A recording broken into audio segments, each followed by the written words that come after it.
Mirja Maria, Brett und tanzen, schleuf mir am Ende mit dem Koch mehr so. Du bist am Ende, Fett und Spiel, Mäusche am Ende mit Teufel so. Nimm ja, ja, schon mal, will mir trinken, Schlafen wir uns und will mir erzählen. Es un placer invitarles de nuevo a una nueva edición de Recetas con Historia, en este caso con una invitada muy especial, ¿no es así, Linda? Pues sí, tenemos aquí una invitada muy especial, se llama Sarah Gardner, es norteamericana y está aquí en España con una beca de Fulbright y está estudiando precisamente la comida de los judíos en España antes de la expulsión. Un tema apasionante, Sara. Sí, totalmente. Es así. ¿Por qué te decides a estudiar este tema? Como Linda y yo estuvimos hablando antes, soy apasionada para la comida. Me encanta cocinar y es como la gran pasión de mi vida. Pero también vengo de una familia ashkenazi. Y de hecho, Gardner es el apellido de la isla de Elis, ¿no? Sí, porque antes, ¿cómo erais? Gadinsky. Precioso. Sí. Y bueno, era como parte de mi herencia familiar que siempre estuvimos cocinando y nuestros festivos enfocaban en la comida y era algo muy especial y muy importante. Pero también cuando empecé en la universidad, estuve tomando clases de español y empecé a aprender hebreo también, pero también me pusieron en una clase, como clase de bienvenida a todos los nuevos estudiantes, de la cultura sefardí. Y me encantó la historia, tanto por los temas culturales como la producción cultural de esa época es increíble, la poesía impresionante, pero también tanto por la comida sefardí, que lleva una historia muy bonita. Y de ahí saqué una beca en la universidad y después hice mi tesis de licenciatura sobre la herencia culinaria y la identidad cultural de los judíos sefardíes en su diáspora, es decir, después de 1492, esa fecha infamosa. Marcadísima nuestra historia. Así que, y bueno, era como otra manera de contar la historia del pueblo judío, ¿no? Porque también no conocía muchos judíos mientras crecí y que quería... En Connecticut, ¿no? Sí, quería como acercarme más a la tradición y los 5.770 y pico años de historia a través de otra vista cultural. Pues como Sara ha estudiado precisamente la comida sefardí, tanto antes como después de la expulsión, viene aquí a contarnos una receta con su historia.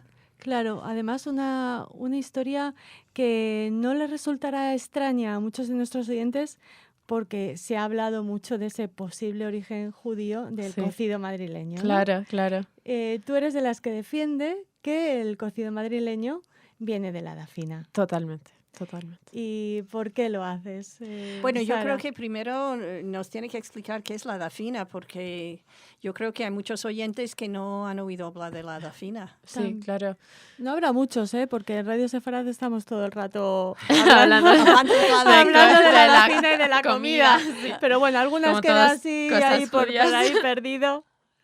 Bueno, en términos muy básicos generales, la dafina es un guiso para el festivo judío de Shabbat, el sábado judío, es decir, el día de descanso de los judíos. Y hay muchos tipos de ese guiso que tienen otros nombres como cholent en la tradición ashkenazi, tenemos hamin, tenemos adafina, así que hay muchas variantes de ese mismo guiso porque viene de una prohibición talmúdica que prohíbe que alguien trabaje el sábado. Así que desde viernes de la noche hasta sábado de la noche no se puede encender un fuego. Y había mucho discurso rabínico sobre básicamente lo que eso significaba para cocinar, porque tú necesitas un fuego para cocinar, claro, es básico. Y bueno, así que de ahí, en todas las tradiciones judías, porque hay un montón, no solo Ashkenazi y Sefardí, sino también de Etiopía, de India, de todas partes, de ahí sacaron como una manera de cocinar el sábado que era sobre fuego muy bajo, que evitaba esa prohibición, digamos, que no se cruzó por esa prohibición. Digamos que los judíos no han inventado la fast food. Sí. ¿No? Sí. Así que bueno, todo con tiempo.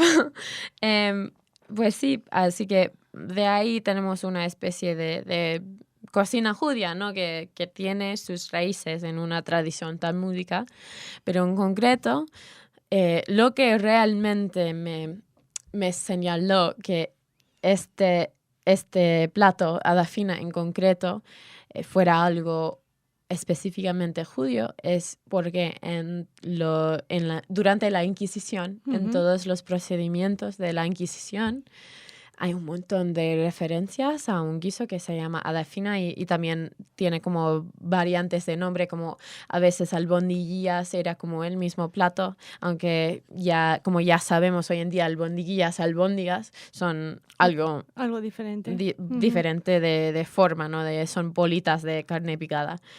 Pero cosas así, como también se llamaba fondas y cosas así.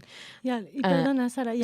¿había alguna referencia en esos archivos que has consultado a que, de esto hablábamos antes Linda y yo, a que hubiera un guiso equivalente entre los habitantes de Sefarado, de España en ese momento, equivalente a la adafina? Como entre la comunidad cristiana, la musulmana y la judía.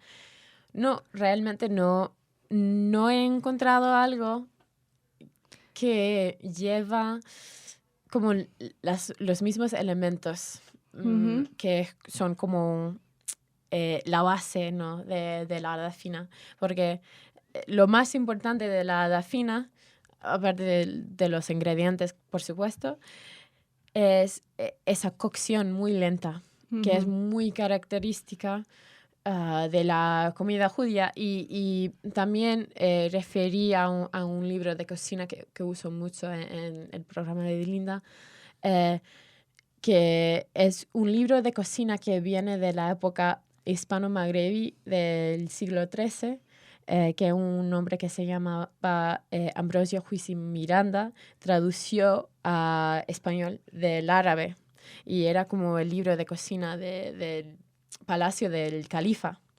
Y básicamente en los 100 y pico recetas hay como 6 que son específicamente tituladas judías, como pollo judío, X judío, así. Así que de esas recetas podemos ver y entender lo que también la gente externa a la comunidad judía pensaba lo que era la comunidad judía.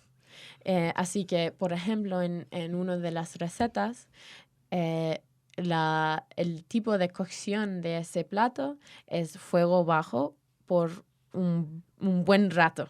Así que cocción lenta y baja, que era como algo característica de la comida judía. Y no solo es algo que ocurrió en la comunidad judía en sí, sino la gente que estaba fuera de esa comunidad muchas veces veía ese tipo de cocción y dijeron, pues bueno, es una manera de cocinar judío. Muy bien. ¿Y cómo se convierte la adafina en el cocido? ¿Y por qué? Bueno, como quizás ya sabéis,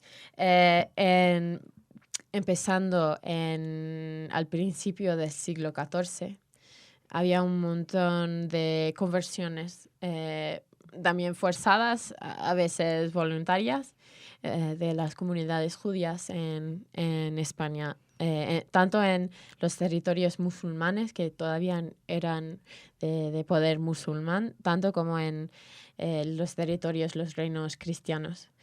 Y lo que pasaba era que esos judíos que eran judíos y ya habían convertidos, no dejaban de cocinar como sabían cocinar, ¿no?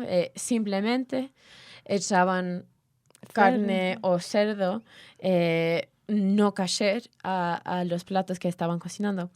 Pero es más que, y eso se puede ver tanto en los procedimientos de la Inquisición como en el edicto de expulsión en sí, el decreto de la Alhambra, que en esa época todavía había mucho contacto entre la población de los judíos conversos y los judíos. Sí. Así que también era como una manera de estar en contacto con la comunidad. Y también en esa época viene una regla talmúdica, digamos, que se llama Batel Bashishim, es decir, como separar por la parte sextenta, de 60. Bueno, así que había una regla que si estás cocinando una olla y en esa olla una pieza de comida que no es kasher y la olla es kasher, se cae en la olla y tiene como el tamaño, dice en el texto en sí, kezait, como una aceituna, cae en esa olla, puedes sacar esa parte de comida y el plato todavía está kasher.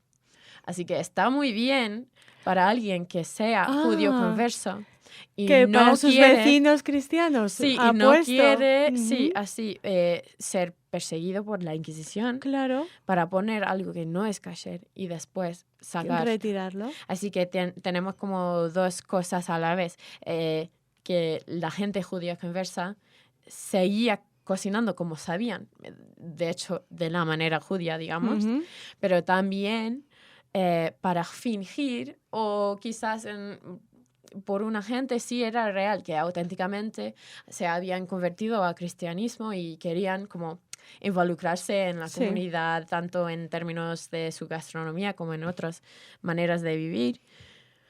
Y ponían cerdo, jabalí, carne no kasher en esa olla. Muy bien.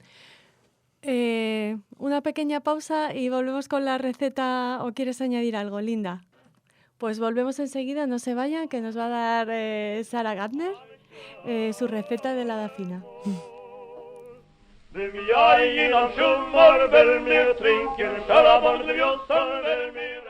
Sara, que es tu receta, pero también es la receta de una amiga, ¿no? Sí, es la receta de mi amiga Yael, que es la presidenta la directora de la comunidad judía reformista aquí en Madrid.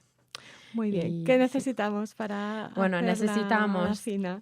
Bueno, las cantidades son un poco improvisadas, ¿no? Porque es como, depende de la olla que tienes, si tienes una olla más grande o más...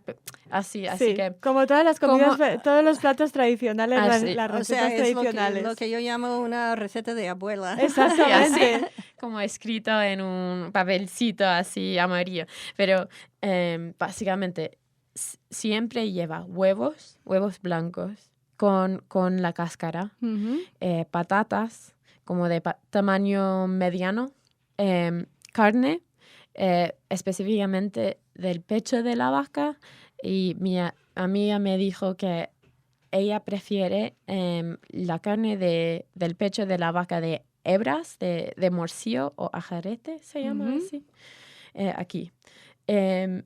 También un hueso con tuétano.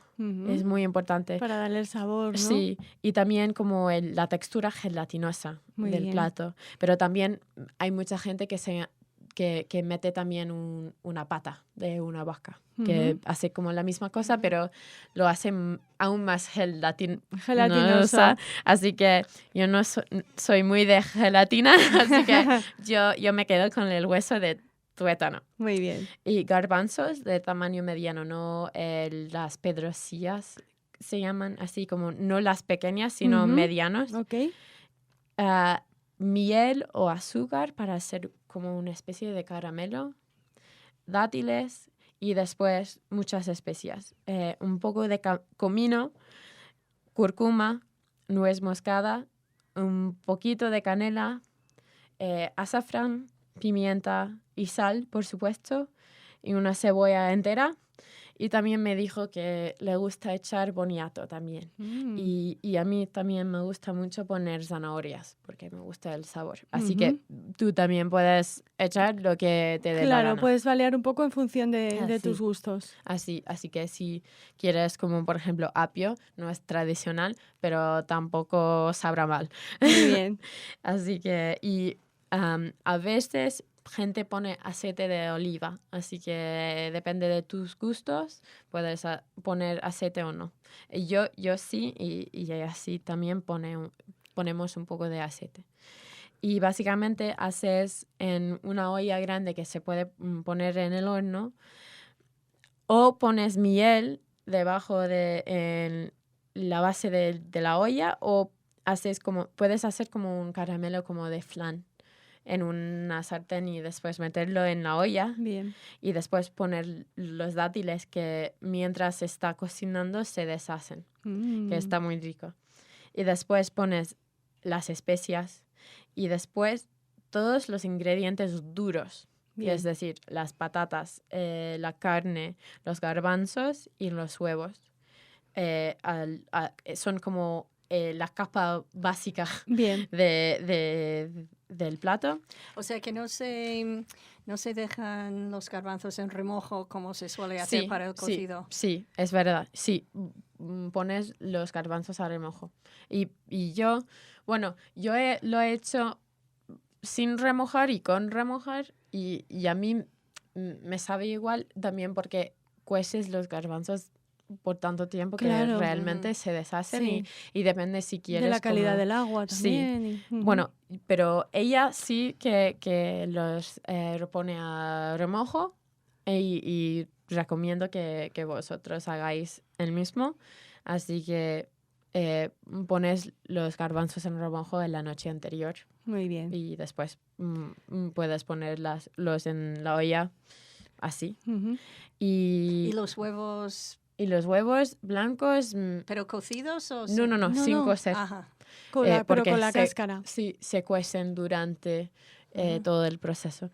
Y después pones esa olla con esos ingredientes más duros en el horno a fuego muy bajo, como quizás 100 grados. Y agua. Y agua, sí, es verdad. Pones agua encima para que se cubra todo. ¿Solamente cubrir o un poquito más? Solamente cubrir. Pero se va ¿Y se tapa a la reducir muchísimo, ¿no? Sí, y tapas la olla. Bien. Sí, pero es como a tu gusto, ¿no? Bien. A mí me gusta una nada fina más seca. Ok. Pero hay gente que también le gusta una nada fina un poco más caldosita. que tiene un caldo así. Vale. Pero es distinto de cocido, por ejemplo, porque no lleva tanto caldo. Vale. Así que como te gusta, lo haces. Como mínimo cubrir los ingredientes. Como mínimo, sí, por todo. Y después cuando espuman los garbanzos, añades todas las cosas más blandas. Así que el boniato, las zanahorias, si quieres el apio, sí, lo que quieras otras añadir. cosas.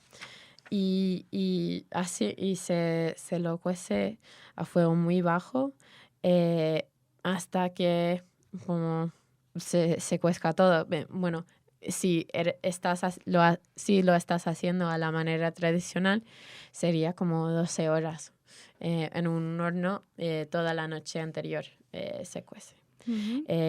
Pero también lo que puedes hacer, que está muy rico, es hacer como unas bolitas y de ahí viene como ese nombre de albondiguillas, porque puedes hacer como una especie de albondiguillas con carne picada que pones en una de esas bolsas para hacer como bolitas de carne y pones las especies que quieras, como por ejemplo las mismas especias que están en el caldo de la fina, en esa bolsa, como por ejemplo comino, canela, nuez moscada, así, y puedes echar también piñones y arroz y haces como un natillo de la bolsa y lo metes en la dafina, como haces como un huequecito y lo pones así en la Dentro del olla. guiso. Ujú. Sí, y después se va cocinando a fuego muy bajo y está súper rico. Buenísimo, seguro que sí. Sara, muchísimas gracias por tu